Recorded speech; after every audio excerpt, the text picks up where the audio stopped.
What if the real threat to our future isn't the obvious evil we fear, but the quiet surrender of our own ability to think?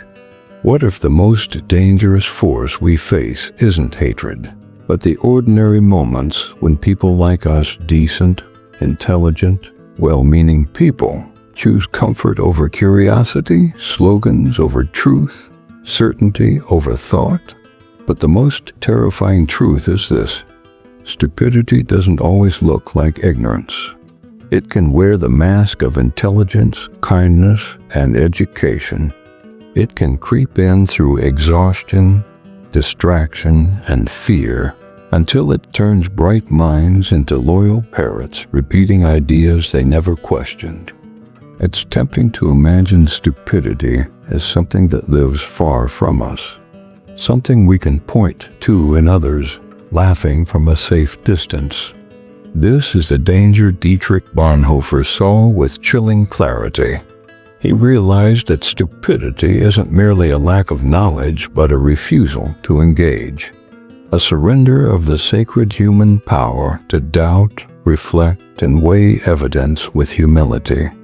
We live in a world designed to keep us reactive instead of reflective. For most of human history, quick judgments kept us alive. We learned to make snap decisions, trust familiar stories, and lean on our tribe for what to believe. In an age of predators and scarce resources, these instincts were our strength. But in an age of infinite information, they have become our greatest vulnerability. They show us what we already believe. They amplify voices that confirm our suspicions. They keep us locked inside bubbles of agreement where doubt feels dangerous and disagreement feels like betrayal.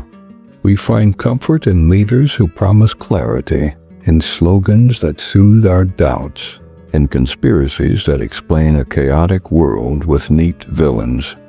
The more chaotic the world becomes, the more we grasp for certainty, and the more we risk losing the capacity to think independently. But Bonhoeffer's own experience proved otherwise. He watched some of the most educated people in his country cheer for cruelty, ignore atrocities, and help build systems of unimaginable horror, all because they stopped thinking critically when it mattered most. Slowly, the walls between us thicken. We stop asking questions. We start mistaking our feelings for facts. It is unsettling to challenge the stories we've built our lives around. It can feel lonely to question what everyone else seems so sure of.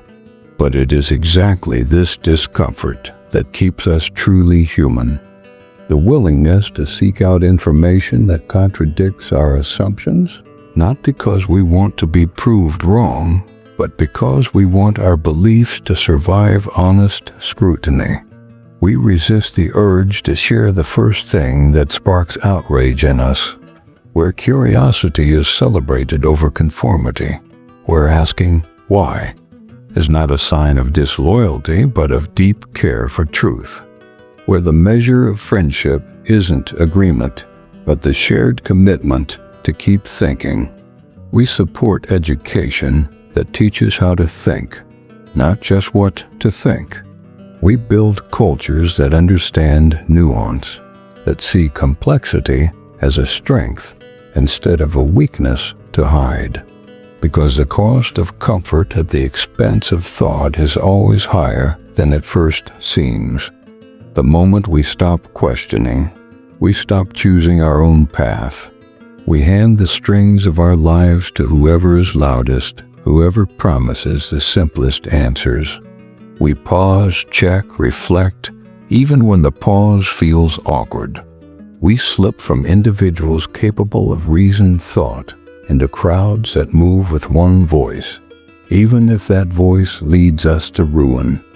In Salem, neighbors condemned each other to hangings. In the Red Scare, friends turned on friends. In every age, the details change, but the underlying mechanism remains the same: the comfort of certainty outweighs the discomfort of doubt. Every scroll, every notification, every headline trains us to crave speed over depth, outrage over understanding.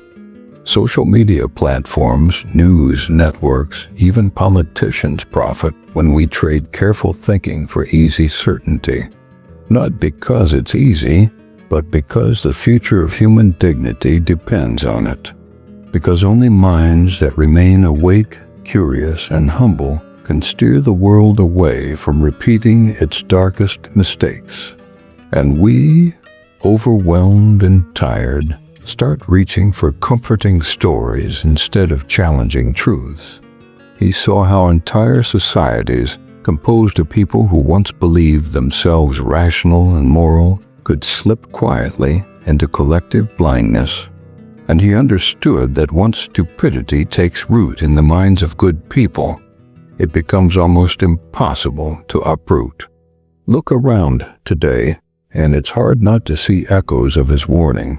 Take a breath. Ask yourself what you might be missing. Choose the discomfort of thinking over the seduction of certainty. The algorithms know exactly how to feed this hunger. But here's what makes this even more unsettling.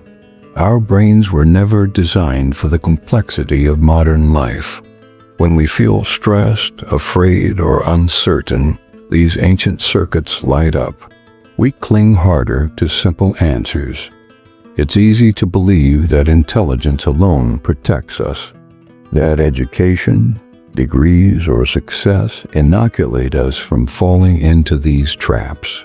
We see the same patterns repeat across history. Ordinary people, swept up by collective certainty, abandon their own eyes and ears. Good intentions warp into blind allegiance. So what can we do? How do we resist something that lurks in every human mind? We start by remembering that thinking is an act of courage. It is uncomfortable to admit when we might be wrong. We practice intellectual humility, the willingness to say, "I don't know," and mean it. We nurture communities where disagreement is not seen as an attack, but as an opportunity to learn. We advocate for systems that reward intellectual honesty. We demand transparency from the platforms that shape our attention. And most of all, we remember that the real enemy is not stupidity itself, but the surrender of our minds when thinking becomes inconvenient. Bonhoeffer called on us to stand fast when others give in. So the next time certainty whispers that you already know enough, that you've heard all sides, that the other person must simply be stupid, pause. In that small act of resistance, you defend something far greater than your own opinions.